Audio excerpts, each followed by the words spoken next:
समाचार पर हाजिर हूँ। खबरों का पूरा सिलसिला मैं हूँ आपके साथ कृतिका और खबरों की शुरुआत करेंगे, लेकिन सबसे पहले नजर डालेंगे इस वक्त की अहम सुर्खियों पर। तीसरी बार प्रधानमंत्री बनने के बाद पहली बार अपने संसदीय क्षेत्र वाराणसी पहुंचे पीएम मोदी। काशी विश्वनाथ मंदिर में की पूजा अर्चना, दशाश्वमेध घाट पर मां गंगा की आरती में भी हुए शामिल। स्टेडियम और स्पोर्ट्स कॉम्प्लेक्स के निर्माण कार्य का भी किया निरीक्षण।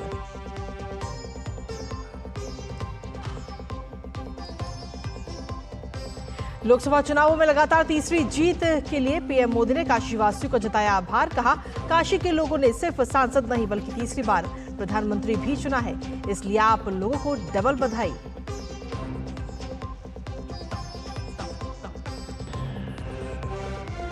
पीएम नरेंद्र मोदी ने किसान सम्मान निधि की 17वीं किस्त की जारी। 9 करोड़ 25 लाख किसानों के खाते में 20,000 करोड़ रुपए किए ट्रांसफर। स्वयं सहायता समूहों की 30,000 से ज्यादा कृषि सखी महिलाओं को प्रदान किए गए प्रमाण पत्र।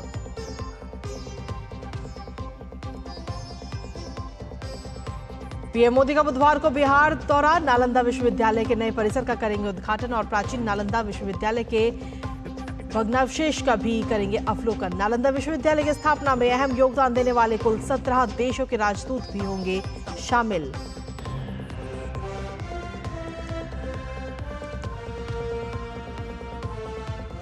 योग दिवस के 10वें संस्करण का मुख्य आयोजन श्रीनगर में होगा आयोजित। प्रधानमंत्री नरेंद्र मोदी शेर कश्मीर कन्वेंशन सेंटर में योग कार्यक्रम में होंगे शामिल।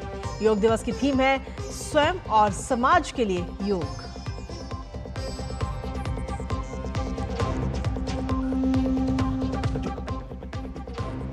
उत्तर भारत में प्रचंड गर्मी और लू का कहर जारी। चिलचिलाती गर्मी और लू ने ली कई जानें।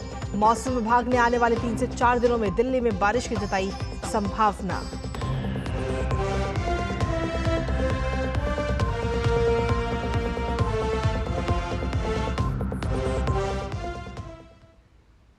और अहम सुर्खियों के बाद अब खबरों में विस्तार से बात करेंगे। प्रधानमंत्री नरेंद्र मोदी ने अपने संसदीय क्षेत्र वाराणसी में डॉक्टर संपूर्णानंद स्पोर्ट्स स्टेडियम और स्पोर्ट्स कॉम्प्लेक्स के निर्माण कार्य का निरीक्षण किया है।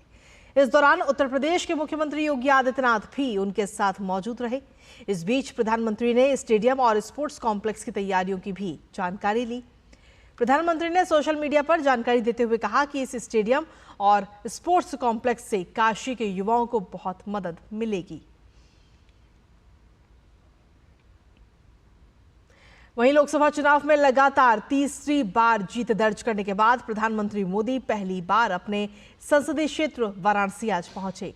पीएम मोदी ने इस दौरान काशी विश्वनाथ मंदिर में पूजा अर्चना की। उन्होंने सोशल मीडिया प्लेटफॉर्म एक्स पर एक पोस्ट की जिसमें उन्होंने लिखा कि काशी में बाबा विश्वनाथ की पूजा अर्चना कर मन को असीम संतोष मिला। बाबा से सभी देशवासियों के सुख, शांति, समृद्धि और उत्तम स्वास्थ्य की कामना की।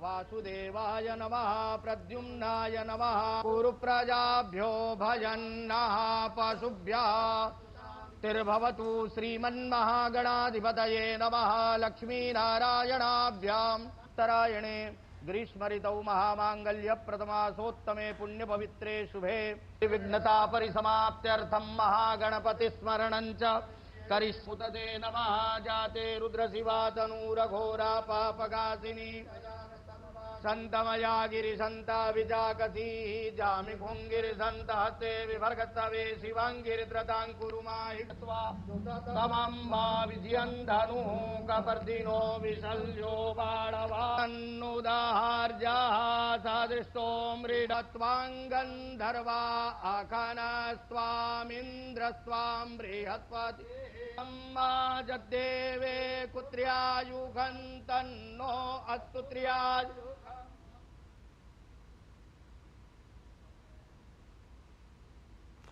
और वहीं प्रधानमंत्री नरेंद्र मोदी ने अपने संसदीय क्षेत्र वाराणसी के दौरे के दौरान वाराणसी के दशाश्वमेध घाट पर गंगा पूजन भी किया। इसके साथ ही प्रधानमंत्री गंगा आरती में भी शामिल हुए। गंगा आरती खत्म होने के बाद घाट पर मौजूद स्थानीय लोगों ने भारत माता की जय के जयकारे लगाए और पीएम मोदी का अभिवादन किया। पीएम ने सोशल मीडिया प्लेटफॉर्म एक्स पर जानकारी देते हुए कहा कि काशी के दशाश्वमेध घाट पर मां गंगा के दर्शन पूजन ने मुझे नई ऊर्जा से भर दिया है। माँ सबका कल्याण करें और सभी देशवासियों पर अपनी कृपा बनाए रखें, यही कामना है।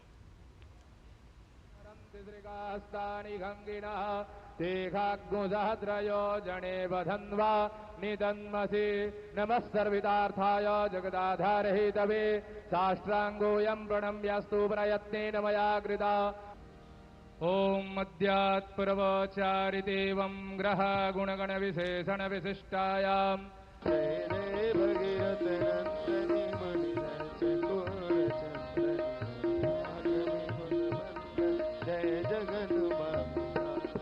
ओम जय गंगे माता मैया जय गंगे माता जो नर तुमको ध्याता जो नर मैया जिसको ध्याता मन वांछित फल पाता।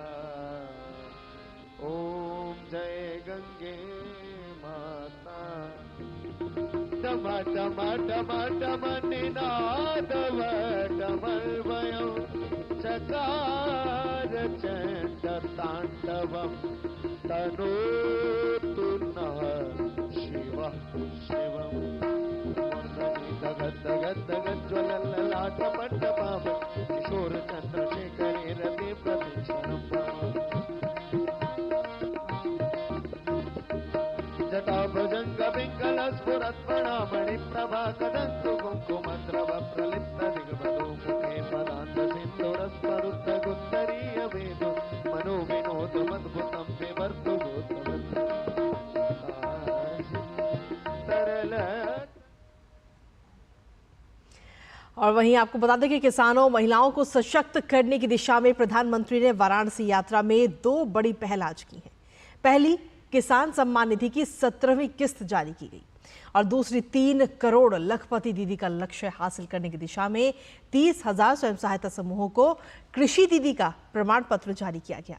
सेवापुरी वाराणसी में आयोजित समारोह में प्रधानमंत्री ने स्पष्ट किया कि 18वीं लोकसभा के चुनावों ने विकसित भारत के संकल्प को मजबूती दी है, तो वहीं भारतीय लोकतंत्र की गहराई को दुनिया ने समझा है। आइए देखते हैं ये रिपोर्ट।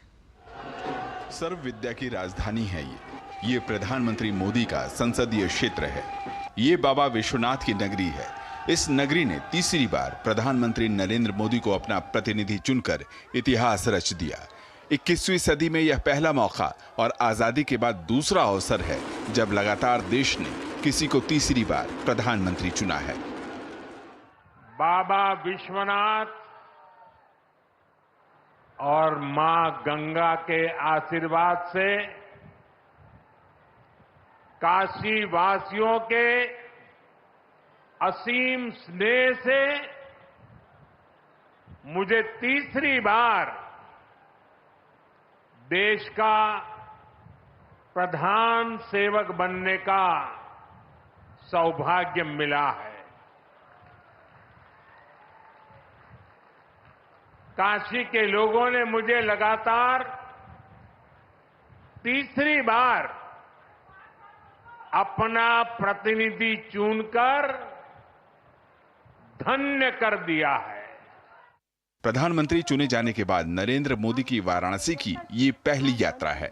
प्रधानमंत्री ने इस यात्रा में जता दिया कि विकसित भारत के 4 स्तंभ युवा, महिला, किसान और गरीबों को सशक्त करने के लिए सरकार प्रतिबद्ध है। इसलिए तीसरे कार्यकाल में पहला फैसला प्रधानमंत्री ने किसान सम्मान निधि की 17वीं किस्त जारी करने का किया और सेवापुरी वाराणसी से देश के 9 करोड़ 25 लाख किसानों के खाते में ये राशि ट्रांसफर की। पीएम किसान सम्मान निधि में सही लाभार्थी तक लाभ पहुंचाने के लिए टेक्नोलॉजी का बेहतर इस्तेमाल हुआ है।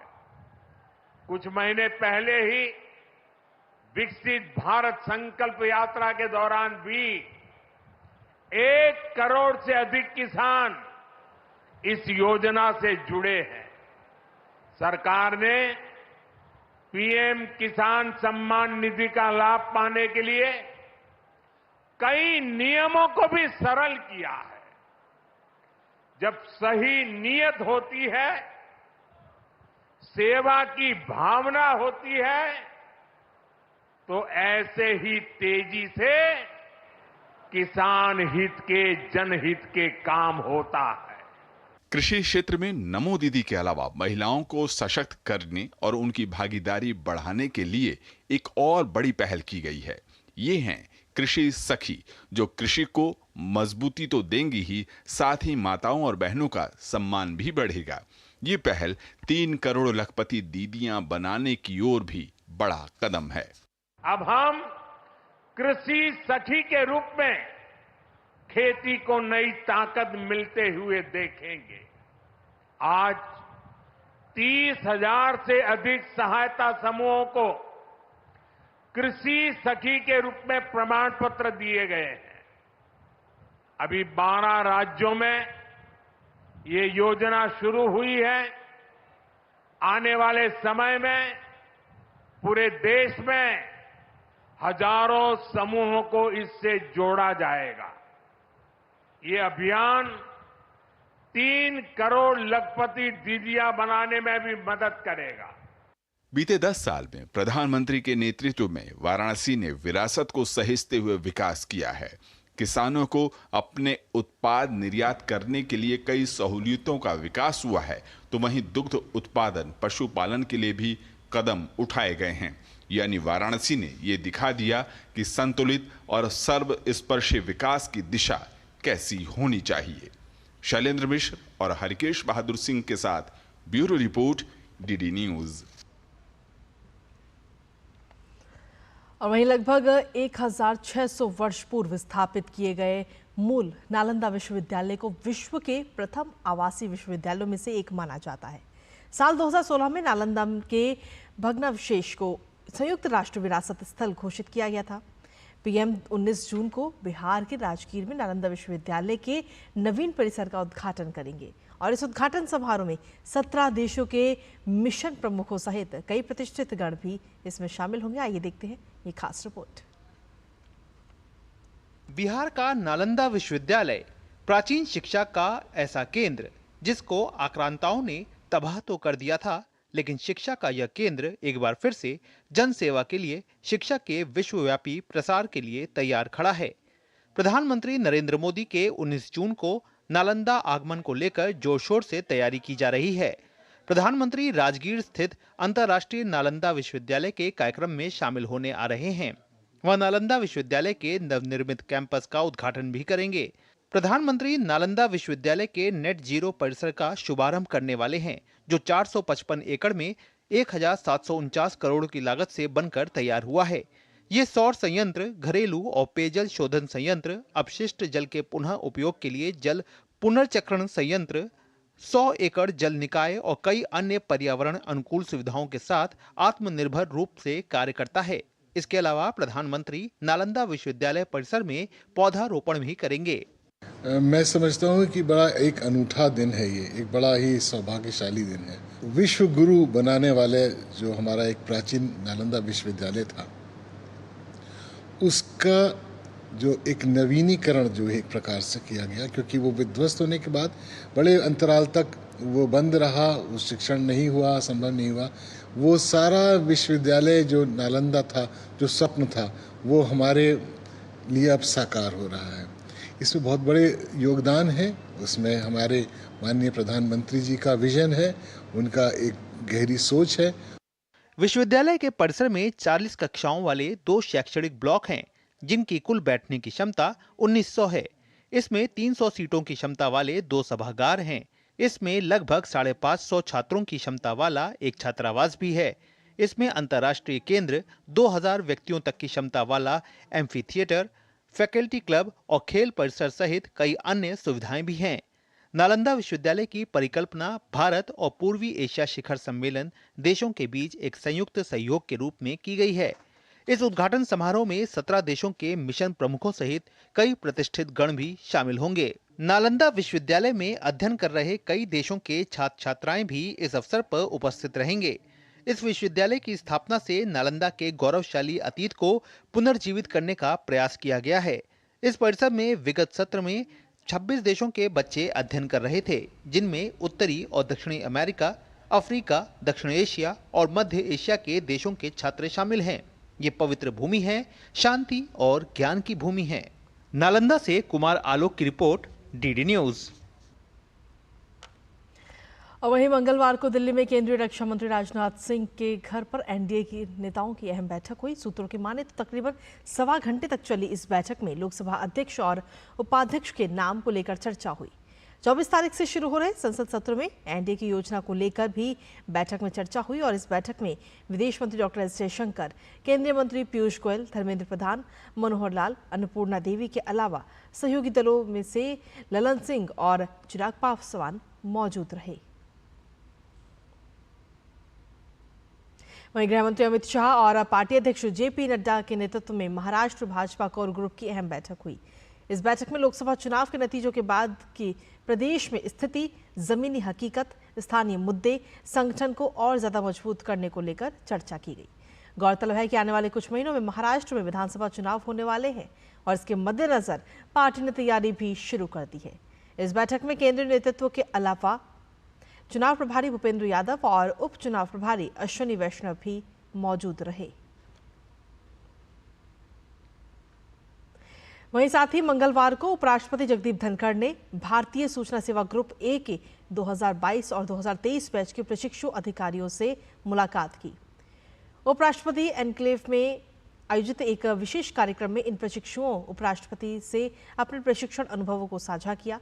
इस मौके पर 2022 और 2023 बैच के कुल 10 आईआईएस प्रशिक्षु मौजूद थे। कार्यक्रम में उपराष्ट्रपति के सचिव सुनील कुमार गुप्ता, सूचना प्रसारण मंत्रालय के सचिव संजय जाजू और आईआईएमसी महानिदेशक अनुपमा भटनागर मौजूद थीं।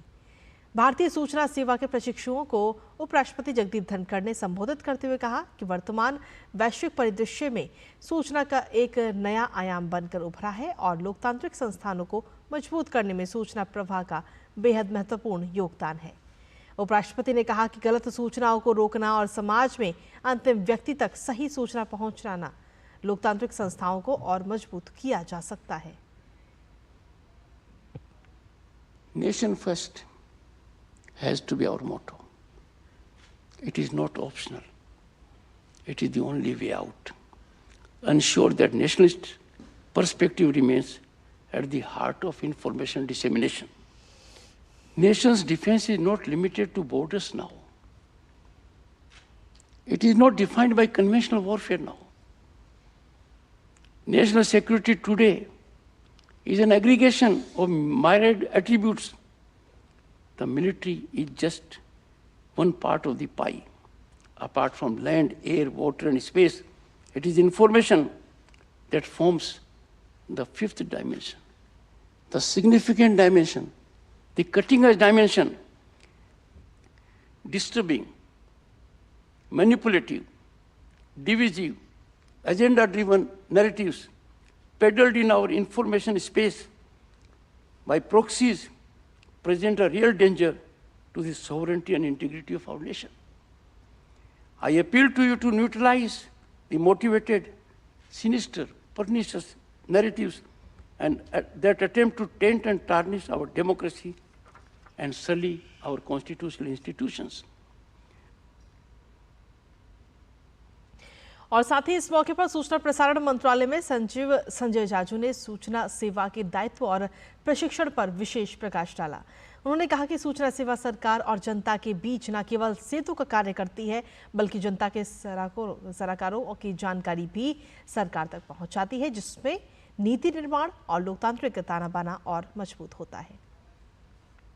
The IAS officers play a pivotal role as a communication bridge between the government and the citizens, disseminating official information on various government programs and policies, and also providing essential feedback to aid in policy formulation and also mid-course corrections. Their work ensures transparency, it fosters a well-informed citizenry, and it also strengthens the democratic fabric of our nation. वहीं हरियाणा में विधानसभा चुनाव से पहले कांग्रेस को बड़ा झटका लगा है। लोकसभा चुनाव में बेटी को टिकट नहीं मिलने के बाद से पार्टी के खिलाफ मुखर कांग्रेस विधायक किरण चौधरी व उनकी बेटी पूर्व सांसद श्रुति चौधरी ने मंगलवार को पार्टी से इस्तीफा दे दिया है। उन्होंने अपने सभी समर्थकों को दिल्ली में पहुंचने के निर्देश दिए हैं। वो दिल्ली स्थित पार्टी मुख्यालय में भाजपा में शामिल होंगी। किरण अपनी बेटी श्रुति के लिए भिवानी महेंद्रगढ़ लोकसभा सीट से कांग्रेस से टिकट मांग रही थी, मगर पार्टी ने उनकी जगह महेंद्रगढ़ से कांग्रेस विधायक रावदान सिंह को टिकट दिया। हालांकि चुनाव में उनकी हार हुई। उसके बाद रावदान सिंह ने बिना नाम लिए चौधरी पर भीतरघात का भी आरोप लगाया। वहीं किरण इसका विरोध जताते हुए उन्होंने कहा कि यदि टिकट सही से बटी होती तो कांग्रेस यहां से चुनाव जीत सकती थी। Under graduate medical entrance exam यानी नीट यूजी परीक्षा को रद्द करने की मांग को लेकर सुप्रीम कोर्ट ने नेशनल टेस्टिंग एजेंसी को नोटिस जारी किया है। नीट मामले में सुप्रीम कोर्ट ने और सख्त रुख दिखाते हुए एनटीए को चेताया है। जस्टिस विक्रमनाथ और जस्टिस एसबीएन भट्टी की पीठ ने कहा कि इस पूरे मामले में जांच के बाद किसी की ओर से 0.001% भी लापरवाही हुई है तो उससे पूरी तरह और सख्ती से निपटा जाना चाहिए। सुप्रीम कोर्ट ने एनटीए से 2 सप्ताह में जवाब दाखिल करने को कहा है। कोर्ट ने साथ ही एनटीए से कहा कि वो छात्रों की शिकायत को नजरअंदाज ना करे। अगर परीक्षा में वाकई कोई गलती हुई है तो उसे समय रहते सुधारा जाए। गौरतलब है कि नीट यूजी परीक्षा में कथित गड़बड़ियों को लेकर शिक्षाविद नितिन विजय की याचिका पर सुप्रीम कोर्ट ने सुनवाई की है। इस मामले पर सुप्रीम कोर्ट में 8 जुलाई को दूसरी याचिका के साथ ही अब अगली सुनवाई होगी। और बात करते हैं अब दिल्ली की, जहां दिल्ली में जल संकट दिन पर दिन गहराता जा रहा है। लोगों को पीने के पानी के लिए घंटों लाइन में खड़े होकर टैंकर से पानी भरने के लिए इंतजार करना पड़ रहा है। दिल्ली सरकार समस्या का निराकरण करने की बजाय सिर्फ और सिर्फ आरोप मढ़ने में व्यस्त है। डीडी न्यूज की टीम जब ग्राउंड जीरो पर पहुंची तो वहां आंखों देखा हाल जाना। आइए आपको दिखाते हैं ये खास रिपोर्ट। एक तरफ प्रचंड गर्मी की मार तो दूसरी तरफ पानी की कमी से हलकान है देश की राजधानी। दिन पर दिन गहराता जा रहा है दिल्ली में जल संकट। चिलचिलाती गर्मी के बीच दिल्ली की जनता बूंद बूंद को तरस रही है। राजधानी के कई इलाकों में पानी को टैंकरों का सहारा है। टैंकर आने पर पानी भरने के लिए लोग उन पर टूट पड़ते हैं और कई हजार लीटर पानी से भरा टैंकर कुछ ही पल में खाली हो जाता है। ये सुबह सुबह 2-3 ही टैंकर आते हैं पूरे अंदर, बहुत कॉलोनी में एक भी टैंकर नहीं जाता, ना सप्लाई का पानी आता है। कभी कभी नहीं मिलता है पानी भी। आज देखो मिलेंगे कि नहीं मिलेंगे। पानी भरने में सर देख रहे हो कितनी दिक्कत है, रोड क्रॉस करके आना पड़ता है, एक्सीडेंट का खतरा है। तो एक टंकी आती है जिसमें एक टंकी में कितना भीड़ है। हालात बद से बदतर होते जा रहे हैं। दिल्ली के वीवीआईपी पॉश इलाके और लुटियन जोन में रहने वाले लोगों को भी पानी का संकट झेलना पड़ सकता है।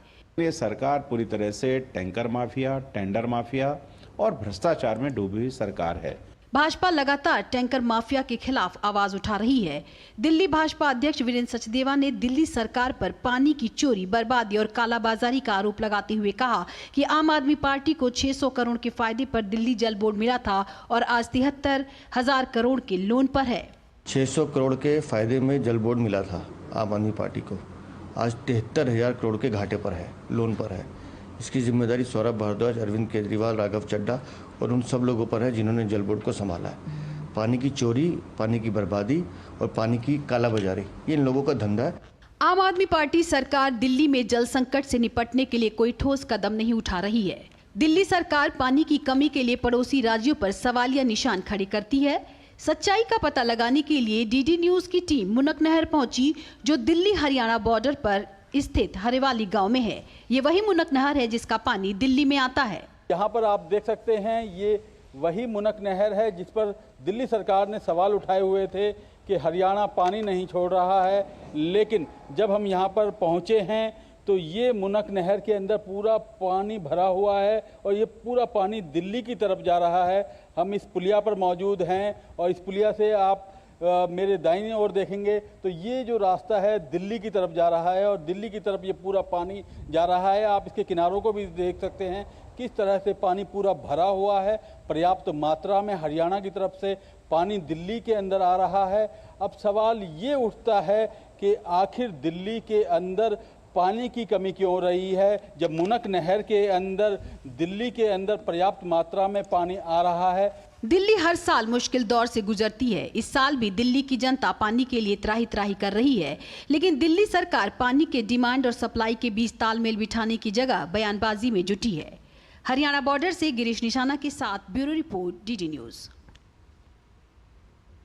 और वहीं बात अब हिमाचल प्रदेश की, जहां पानी की कमी को लेकर 30 जून तक सभी तरह के भवन निर्माण पर रोक लगा दी गई है। राज्य के उप मुख्यमंत्री मुकेश अग्निहोत्री ने कहा कि गर्मी की वजह से जल स्रोत सूख रहे हैं, बावजूद इसके लोगों के लिए पानी की बहाली की जा रही है। उन्होंने शिमला में कहा कि राज्य में जल संकट जैसी स्थितियों का सामना न करना पड़े, इसके लिए सभी अधिकारियों व कर्मचारियों को फील्ड में उतार दिया गया है और सभी की छुट्टियां भी रद्द कर दी गई हैं। और हिमाचल प्रदेश के बाद अब बात पश्चिम बंगाल की, जहां चुनाव के बाद हिंसा की जांच करने पहुंची भारतीय जनता पार्टी की 4 सदस्यीय फैक्ट फाइंडिंग कमेटी प्रदेश के अलग अलग हिस्सों में जाकर हिंसा प्रभावित लोगों से बातचीत कर रही है। इसी बीच कमेटी के सदस्यों ने हिंसा के लिए टीएमसी सरकार को जिम्मेदार ठहराते हुए ममता बनर्जी पर तीखा हमला किया है। लोकसभा चुनाव के बाद भी पश्चिम बंगाल सियासत की धुरी बना हुआ है। दरअसल चुनाव के बाद भी पश्चिम बंगाल में हिंसा की घटनाएं थमने का नाम नहीं ले रही हैं। भाजपा का आरोप है कि उनकी पार्टी के नेता और कार्यकर्ताओं को टारगेट किया जा रहा है और मुख्यमंत्री ममता बनर्जी मूक दर्शक बनी हुई हैं। इसी क्रम में हिंसा की जांच के लिए भाजपा की 4 सदस्यीय फैक्ट फाइंडिंग कमेटी के सदस्यों ने दक्षिण 24 परगना के अमताला पार्टी कार्यालय का दौरा कर हिंसा से पीड़ित पार्टी के कार्यकर्ताओं से बात की। इस कमेटी में पूर्व केंद्रीय मंत्री और सांसद रविशंकर प्रसाद, त्रिपुरा के पूर्व मुख्यमंत्री और सांसद बिप्लब कुमार देब, सांसद बृजलाल और सांसद कविता पाटीदार शामिल हैं। इस मामले पर रविशंकर प्रसाद ने ममता बनर्जी की सरकार को घेरते हुए कहा कि प्रदेश में हर तरफ एक ही कहानी है, अगर आप भाजपा के लिए काम करते हैं तो आपको पीटा जाएगा। उन्होंने कहा कि यहाँ महिलाओं को पीटा जाता है, जिस पर ममता बनर्जी को शर्म आनी चाहिए। चेहरे को देख रही हैं आप, गरीबी और मासूमियत, 2 समय की रोटी कमाना, बस एक ही बाप था कि इसका बेटा बीजेपी का समर्थक है। मैं फिर कह रहा हूं, ममता जी शर्म करो आप। इसके अलावा भाजपा की फैक्ट फाइंडिंग कमेटी के सदस्यों ने दक्षिण 24 परगना के विभिन्न इलाकों का दौरा किया और चुनाव के बाद हुई हिंसा के पीड़ितों से भी मुलाकात की। इस दौरान पीड़ितों ने कमेटी के सदस्यों के साथ अपने दुखों को साझा करते हुए अपनी अपनी आप बीती बताई। इस बीच अग्निमित्रा पॉल ने प्रदेश में हुई राजनीतिक हिंसा को लेकर ममता बनर्जी और टीएमसी पर निशाना साधा। वहीं बिप्लब कुमार देब ने भी राज्य सरकार को घेरते हुए कहा कि लोकतंत्र में राजनीतिक हिंसा की कोई जगह नहीं है, लेकिन अब वो दिन दूर नहीं है जब बंगाल की जनता ममता सरकार को उखाड़ फेंकेगी। कि आज हमारे मुख्यमंत्री महिला है, लेकिन धर्षण होने का रेट भी तो वो बांट दिया है। इसी को बोलता है एगिए बांग्ला। आज फुल धर्षण हो तो शायद 40,000 रुपया, ऐसा 25,000 रुपया, हाफ धर्षण हो तो 15,000 रुपया। ये है हमारा स्टेट और ये है हमारा महिला मुख्यमंत्री। हमको विचार चाहिए और जो दोषी है उनको सजा चाहिए। कि आप जिस तरीके से राज चलाने की कोशिश कर, ऐसा नहीं चलता। और आपको सोचते यही अंत है तो आप ऐसा सोच लेते कम्युनिस्ट का यही अंत है तो आप सीएम नहीं बनते। 34 साल के राज को आपने समाप्त किया था ना, तो आप भूल कैसे जाते हैं? उसके बाद आपने क्या किया?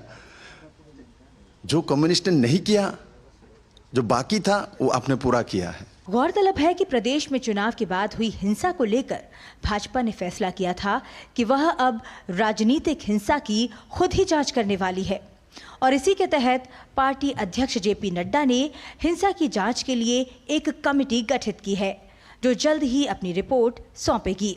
Bureau report, DD news. और चलिए खबरों में आगे बढ़ते हुए अब बात करते हैं रेलवे सुरक्षा सुधारों की। दरअसल पिछले कुछ सालों में भारतीय रेलवे ने रेलवे के बुनियादी ढांचे को विकसित करने, सिस्टम का आधुनिकीकरण करने और संचालन की दक्षता और सुरक्षा में सुधार के लिए कई अहम कदम उठाए हैं।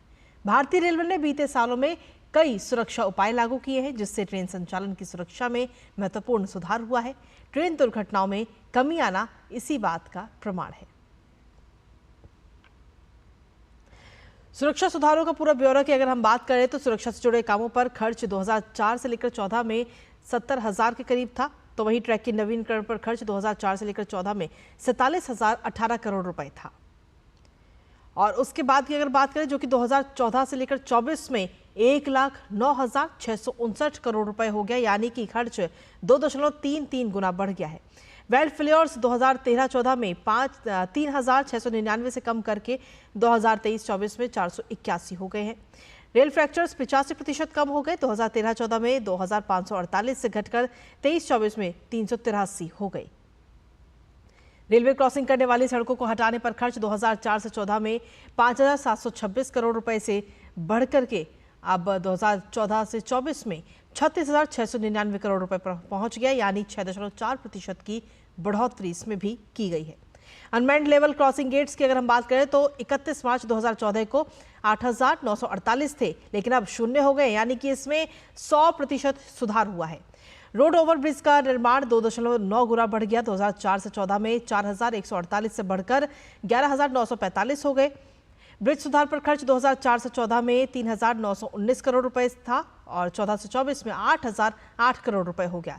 इलेक्ट्रॉनिक्स इंटरलॉकिंग 2004 से 14 में 837 से बढ़कर 14 से 24 में 2,964 हुई। ऑटोमेटिक ब्लॉक सिग्नलिंग 2004 से 14 में 1,486 किलोमीटर से बढ़ाकर 2,400 के करीब की गई। ये 1.67 गुना बढ़ोतरी है। तो किस तरीके से सुधार किए गए हैं रेलवे में, वो हम आपको बता रहे हैं। फॉग पास सेफ्टिंग डिवाइस 31 मार्च 2014 में 90 से अब 19,742 हो गए, यानी कि 219% का उछाल इसमें। LHB कोच का विनिर्माण 4 से 14 में 2,337 था और अब बढ़कर 36,933 हो गया। AC कोच में फायर और स्मोक डिटेक्शन सिस्टम के प्रावधान के हिसाब से 2014 में ये 0 थे, जो कि अब बढ़कर 19,271 हो चुके हैं। गैर AC कोच में फायर एक्सटिंग्विशर के प्रावधान 2014 में 0 थे, जो कि 2024 में बढ़कर 66,840 हो गए हैं। तो यानी कि ये तमाम बड़े कदम उठाए गए हैं जिससे कि रेलवे सुरक्षित रहे और रेल में यात्रा कर रहे यात्री भी सुरक्षित रहे। इसी के साथ खबरों में आगे बढ़ेंगे, जहां आयकर विभाग ने कहा है कि चालू वित्त वर्ष में अब तक शुद्ध प्रत्यक्ष कर संग्रह 21% से बढ़कर 4.62 लाख करोड़ रुपए हो गया है। इसमें अग्रिम कर संग्रह में हुई वृद्धि का विशेष योगदान रहा। अग्रिम कर की पहली किस्त 15 जून को दी थी। ये संग्रह 27.34% से बढ़कर 1.48 लाख करोड़ रुपए रहा। इसमें 1.14 लाख करोड़ रुपए का कॉर्पोरेट कर और 34,470 करोड़ रुपए का व्यक्तिगत आयकर शामिल है। केंद्रीय प्रत्यक्ष कर बोर्ड ने एक बयान में कहा कि 4 जून 2024 तक 4,62,664 करोड़ रुपए के शुद्ध प्रत्यक्ष कर संग्रह में 1,80,949 करोड़ रुपए का CIT और 2,81,013 करोड़ रुपए का PIT शामिल है।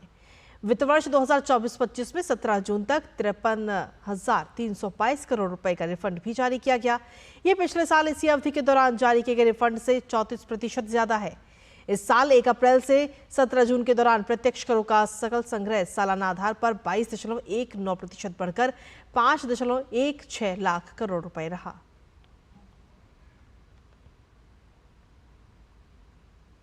और चलिए खबरों में आगे बढ़ते हुए अब बात करते हैं योग की।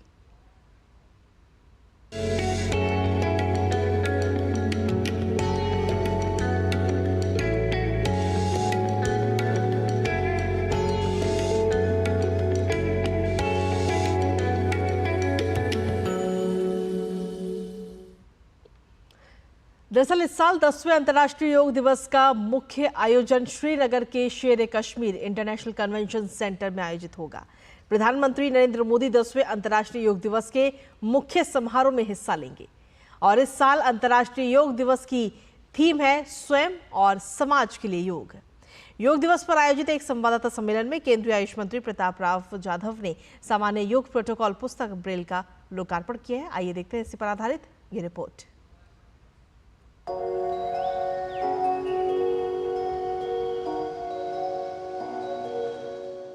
10वें अंतर्राष्ट्रीय योग दिवस की जोर शोर से तैयारी चल रही है। इसका मुख्य कार्यक्रम श्रीनगर के शेर-ए-कश्मीर इंटरनेशनल कन्वेंशन सेंटर में होगा। प्रधानमंत्री नरेंद्र मोदी अंतर्राष्ट्रीय योग दिवस के मुख्य कार्यक्रम में हिस्सा लेंगे। केंद्रीय आयुष मंत्री प्रताप राव जाधव ने योग दिवस की थीम के बारे में जानकारी देते हुए ब्रेल लिपि में लिखी सामान्य योग प्रोटोकॉल का भी लोकार्पण किया। साथ ही प्रोफेसर आयुष्मान नामक एक कॉमिक बुक को भी लॉन्च किया। इस बार का अंतर्राष्ट्रीय योग दिवस जम्मू कश्मीर के श्रीनगर में अपनी निर्धारित तिथि 21 जून 2024 को मनाया जाएगा। देश के प्रधानमंत्री श्री नरेंद्र मोदी जी जनमानस के साथ कॉमन योग प्रोटोकॉल के अनुसार सामूहिक योगाभ्यास करेंगे। अंतर्राष्ट्रीय योग दिवस के मुख्य समारोह में 45 मिनट का योग प्रोटोकॉल होगा और विभिन्न योगासन किए जाएंगे। पूरे समारोह का प्रसारण 22 भारतीय भाषाओं, 6 संयुक्त राष्ट्र से मान्यता प्राप्त भाषाओं और 9 अन्य प्रमुख विदेशी भाषाओं में किया जाएगा। योग दिवस पर पूरी दुनिया में भारतीय दूतावास में योग के कार्यक्रम होंगे। इसके अलावा 170 देशों में योग के कार्यक्रम आयोजित किए जाएंगे। वहीं आयुष मंत्रालय भारतीय अंतरिक्ष अनुसंधान संगठन के साथ मिलकर स्पेस के लिए योग नामक एक अनूठी पहल का आयोजन कर रहा है। पिछले एक दशक में एनडीए सरकार ने योग को न केवल एक समग्र स्वास्थ्य व्यवस्था के महत्वपूर्ण हिस्से के रूप में स्थापित करने का प्रयास किया है, बल्कि पूरी दुनिया में योग को जनमानस की जीवन शैली में शामिल करने का काम किया है। योग जीवन को एक गहन अनुशासन प्रदान करने के साथ साथ दैनिक स्वास्थ्य की समस्याओं का सामना करने के लिए आवश्यक शारीरिक शक्ति, मानसिक संतुलन और भावनात्मक सुदृढ़ता प्रदान करता है। घर घर तक योग का प्रसार हो और सभी गांवों के लोग योग दिवस में हिस्सा लें, इसके लिए प्रधानमंत्री ने देश के सभी ग्राम प्रधानों को पत्र भी लिखा है, जिसमें ग्रामीण क्षेत्रों में योग के प्रसार और जमीनी स्तर पर लोगों की भागीदारी को प्रोत्साहित किया जाए। बीते साल दुनिया भर में 23 करोड़ लोगों ने अंतर्राष्ट्रीय योग दिवस में हिस्सा लिया था। इस साल भी जनता को योग दिवस में शामिल करने के लिए कई गतिविधियां चलाई जा रही हैं। वहीं आयुष मंत्रालय ने एक योग गीत भी लॉन्च किया है। Nitendra Singh, DD news, Delhi. विश्व एक परिवार ने योग को किया है। जन जन के जीवन का हिस्सा है योग। और चलिए खबरों में आगे बढ़ते हुए अब बात कर लेते हैं मौसम को लेकर, जहां भारत के कई राज्य इस वक्त भीषण गर्मी की चपेट में हैं। सुबह हो या शाम, दिन हो या रात, गर्मी से लोगों को फिलहाल कोई राहत नहीं मिल पा रही। वहीं मैदानी इलाकों में तो गर्मी है ही, लेकिन इस बार पहाड़ों में भी लू का प्रकोप देखने को मिल रहा है। भारत मौसम विज्ञान विभाग ने राष्ट्रीय राजधानी दिल्ली और आसपास के राज्यों में भीषण गर्मी के बीच दिल्ली, यूपी, हरियाणा और पंजाब के लिए रेड अलर्ट भी जारी किया है। उधर उत्तराखंड, बिहार और झारखंड सहित पूरे उत्तर भारत में तापमान 46 डिग्री से भी ऊपर चल रहा है। हालांकि मौसम विभाग ने पश्चिमी विक्षोभ के कारण दिल्ली समेत देश के दूसरे राज्यों में भी हल्की बारिश से राहत मिलने का अनुमान जरूर जताया है। आइए देखते हैं ये रिपोर्ट। उत्तर प्रदेश, पंजाब, हरियाणा और अन्य मैदानी राज्यों के साथ जम्मू कश्मीर समेत पहाड़ी राज्यों के निचले हिस्से भी भीषण गर्मी और लू की चपेट में हैं। मौसम विभाग के अनुसार 13 राज्यों और केंद्र शासित प्रदेशों में आने वाले 2 दिनों तक गर्मी लोगों को ऐसे ही झुलसाती रहेगी। उसके बाद उत्तर पश्चिम भारत की ओर से बढ़ रहे पश्चिमी विक्षोभ के प्रभाव से 18 से 20 जून के बीच हल्की बारिश से कुछ राहत मिल सकती है। वहीं ओडिशा, झारखंड और बंगाल के गंगा के तटीय इलाकों में भी गर्मी के साथ उमस बनी हुई है। पश्चिम विक्षोभ आ रहा है वेस्ट की तरफ, जिसके चलते हमारा जो north west western Himalayan region, Punjab, Haryana, इन सभी राज्यों में थोड़ा अरेबियन सी से मॉइस्चर आ रही है, जिसके चलते आज शाम से ही थोड़ा बादल और थोड़ा बारिश का भी उम्मीद है नॉर्थ वेस्ट इंडिया में। आज रेड के बाद कल ऑरेंज जाएंगे पंजाब हरियाणा में, और आज ऑरेंज के बाद येलो में चले जाएंगे पहाड़ी क्षेत्र में, और दिल्ली के लिए रेड से कल से येलो में चले जाएंगे। उत्तर प्रदेश में भीषण गर्मी और लू लगने से बीते 24 घंटों के दौरान 169 लोगों की मौत हो गई है। पूर्वांचल के 4 जिलों में 50 लोगों की जान गई है, जिसमें अकेले वाराणसी में ही 33 मौतें शामिल हैं। उधर बिहार में लू की चपेट में आने की वजह से 17 लोगों की मौत हो गई।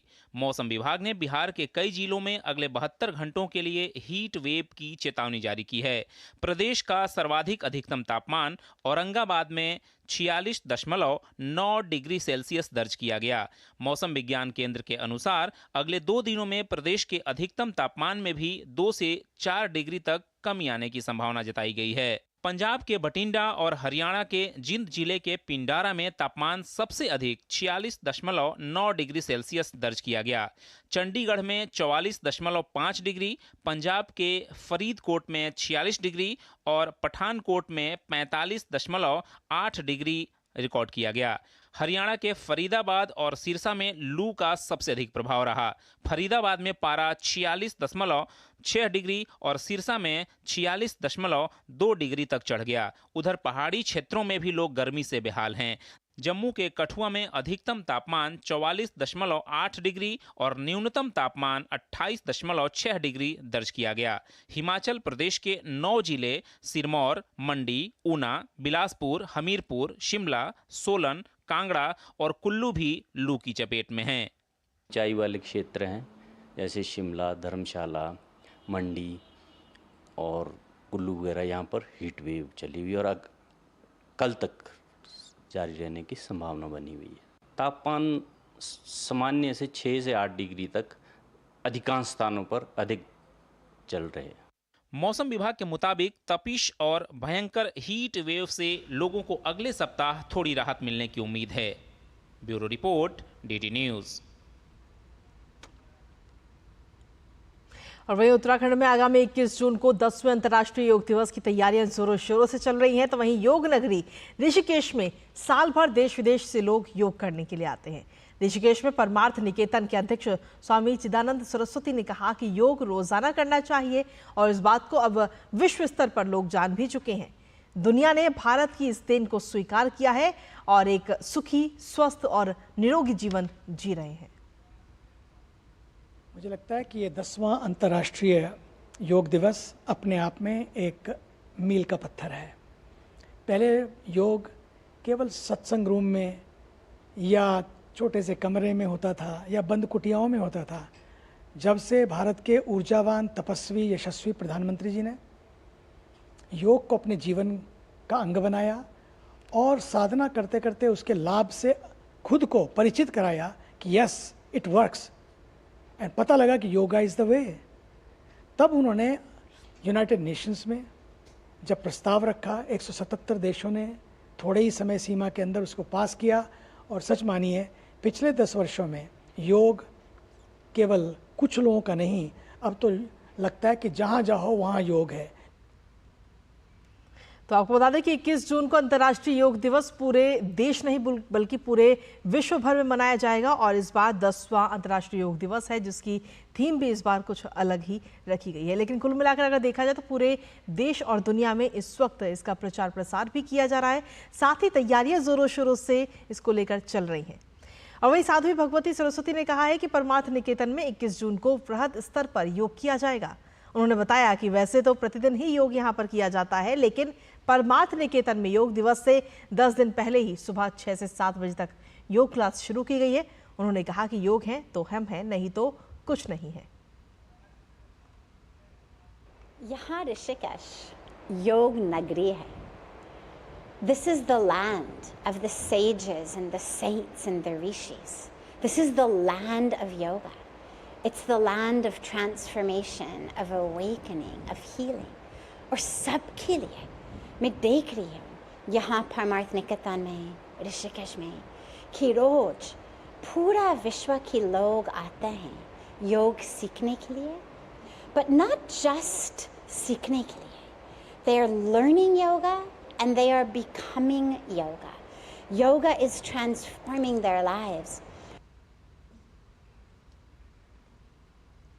और वहीं परमार्थ निकेतन ऋषिकेश, आपको बता दें कि देश विदेश से आए योग करने वालों ने दूरदर्शन समाचार से खास बातचीत करते हुए योग की बेजोड़ महिमा और फायदे के बारे में बताते हुए सभी लोगों से योग करने का अनुरोध किया है।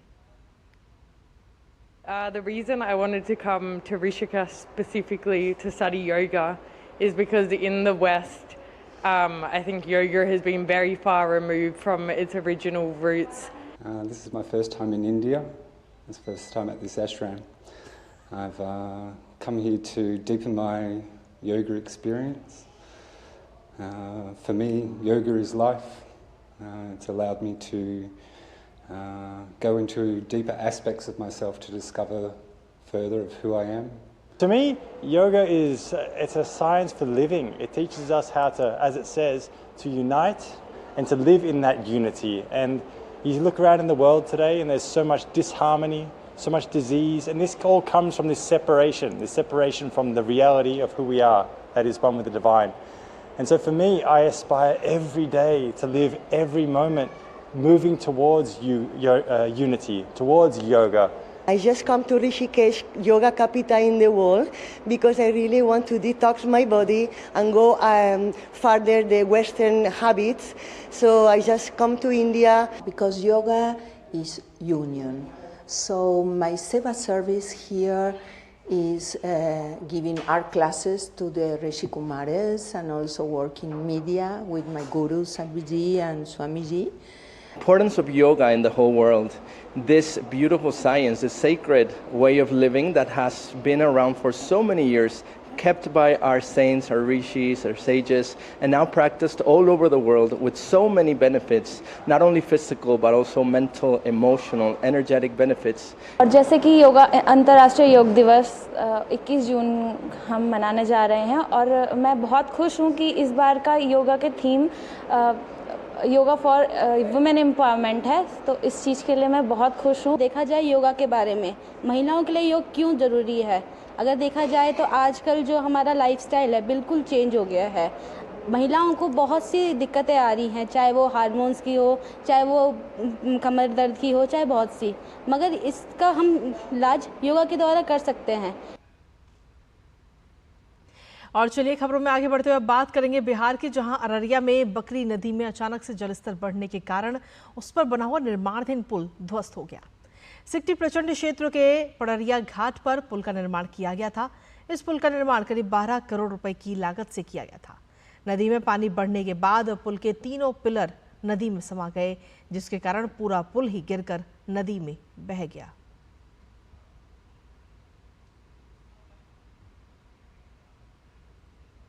मुंबई अंतर्राष्ट्रीय फिल्म महोत्सव की धूम इस बार कई बड़े शहरों में देखने को मिल रही है और इसी कड़ी में दिल्ली के सिटी फोर्ट ऑडिटोरियम में भी एक शानदार आयोजन किया गया है। इस आयोजन ने वृत्तचित्र, लघु कथा और एनिमेशन फिल्मों को एक बड़ा मंच प्रदान करता है। आइए देखते हैं ये रिपोर्ट।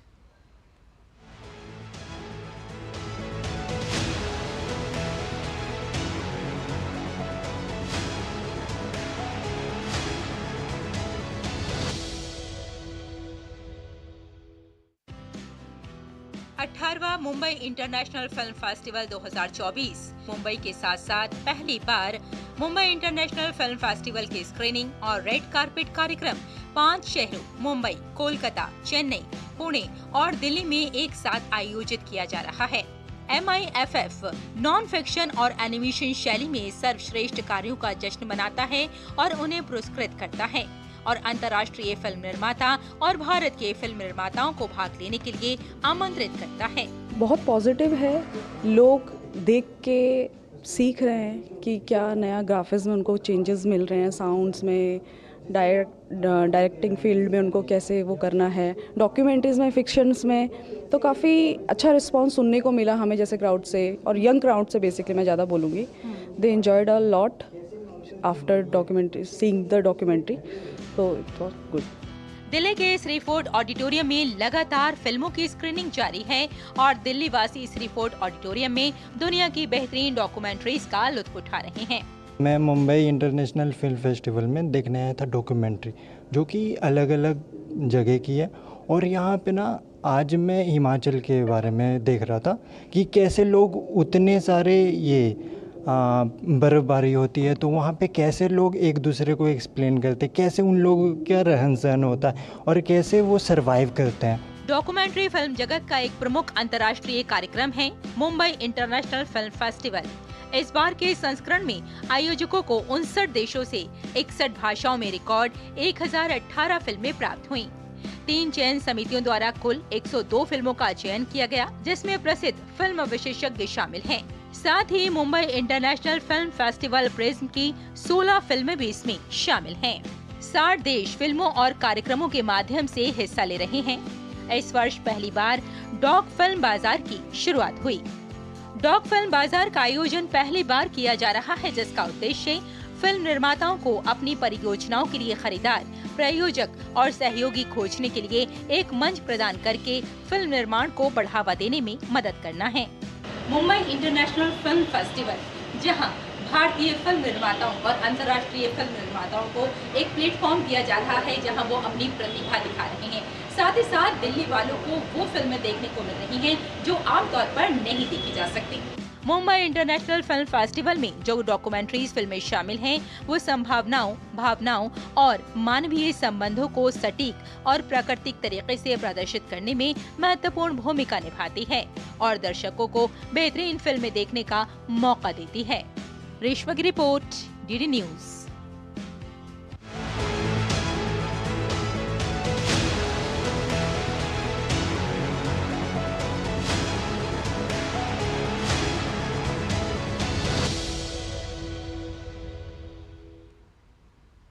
और इसी के साथ चलिए खबरों में आगे बढ़ते हुए बात खेलों की भी कर लेते हैं, जहां टोक्यो ओलंपिक के स्वर्ण पदक विजेता भारतीय भाला फेंक एथलीट नीरज चोपड़ा ने पावर रोमी खेलों में शानदार प्रदर्शन करते हुए जीत हासिल की है। नीरज ने ओलंपिक से पहले हुए इन खेलों में 85.97 मीटर के सर्वश्रेष्ठ प्रयास के साथ पहला स्थान हासिल किया और स्वर्ण पदक जीतने में सफल रहे। नीरज के अलावा फिनलैंड के टोनी कैरानेन ने 84.19 मीटर के थ्रो के साथ दूसरे स्थान पर रहकर रजत पदक और ओलिवियर हेलांडर ने 83.96 मीटर के अपने सर्वश्रेष्ठ थ्रो के साथ कांस्य पदक अपने नाम किया है। आईसीसी टी20 विश्व कप में ग्रुप दौर के रोमांच के बाद अब तैयारी सुपर 8 मुकाबलों की है। तो ऐसे में क्या है सुपर 8 की तस्वीर और आखिर टीम इंडिया अब इस अगले पड़ाव में किन किन टीमों से भिड़ने के लिए रहेगी तैयार, जानते हैं इस खास रिपोर्ट के जरिए।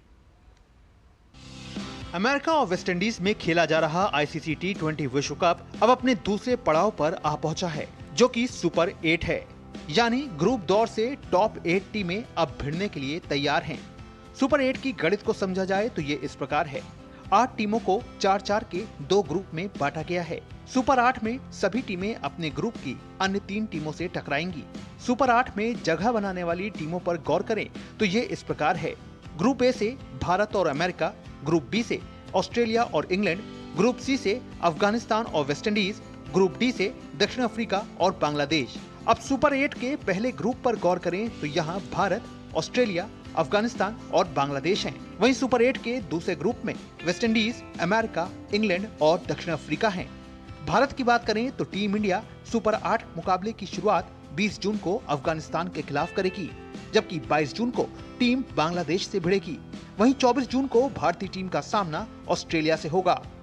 सेमीफाइनल में जाने के लिए सुपर 8 में 3 में से 2 मुकाबले जीतने होंगे, यानी टीम इंडिया के लिए सेमीफाइनल में जाने की राह कठिन नहीं है। जरूरी सिर्फ इतना है कि टीम अपने कॉन्फिडेंस को ओवर कॉन्फिडेंस में तब्दील न होने दे। Sports desk, DD news. और खिलाड़ी अपने खेलों के माध्यम से न सिर्फ फिटनेस और अनुशासन का पाठ पढ़ाते हैं, बल्कि खेल के अलावा देश और समाज के विकास के लिए की जा रही पहलों का हिस्सा भी बनते हैं। इसी बात की बानगी पेश की है पर्वतारोही कुमारी प्रिया और उनके साइकिलिस्ट साथी प्रदीप कुमार ने।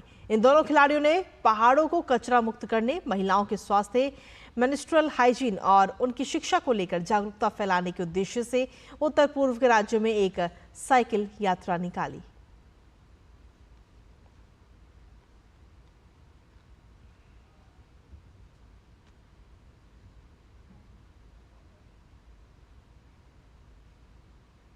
और इसी के साथ फिलहाल मेरे साथ इस बुलेटिन में इतना ही। मुझे और हमारी पूरी टीम को दीजिए अनुमति। नमस्कार।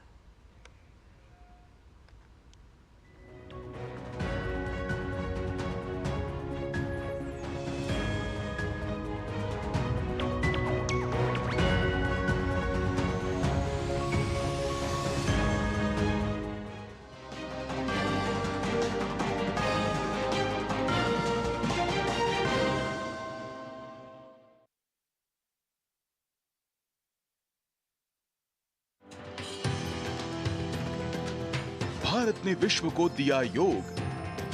दुनिया के कोने कोने में पहुंच रहा योग। भारतीय सांस्कृतिक विरासत का त्योहार है योग।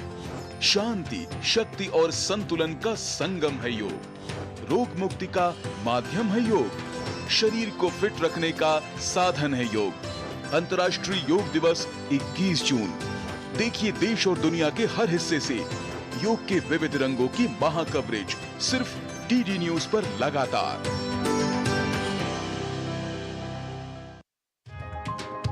चाय की प्याली के साथ खबरों से भरी नई सुबह। देश की राजनीति, आम जन की कहानी, विदेशों की हलचल, कारोबार का गुणा भाग, खेल का मैदान, मनोरंजन और ज्ञान विज्ञान, विरासत और